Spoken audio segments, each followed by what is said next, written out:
দেখবেন কি পরিমাণ কালো চেহারা, কি পরিমাণ দয়ামায়াহী, নির্দয়, পাষাণ, নির্মম চেহারা। চোখ ভিতরে ঢুকে গেছে, গাল ভিতরে ঢুকে গেছে, কোমরের মধ্যে অর্ধেক গোশত নাই, যৌবনের কোনো শক্তি নাই, কিচ্ছু নাই, কিচ্ছু নাই। এই নারী দেখতে দেখতে, ছবি দেখতে দেখতে, উলঙ্গ দৃশ্য দেখতে দেখতে নিজের হাতকে নিজের লজ্জাস্থানে অপব্যবহার করে চরিত্র শেষ, যৌন শক্তিও শেষ, যৌবনের সমস্ত ক্ষমতা সব শেষ করে জীবনটা এক খোলস, জীবনটা এক ঝোঁকা বাক্স বানাইয়া শেষ। আমি জানি বন্ধু,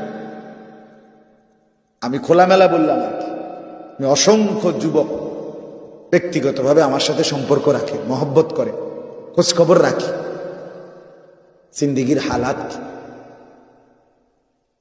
হালাত কি। এই জন্য বললাম আমি শক্ত মানুষ, আমাকে বলতেই হবে, এটা আমার সিদ্ধান্ত। মরিবাসী যাই হোক, আমি আল্লাহর কথা আমার মুসলমানের এই ছেলেদেরকে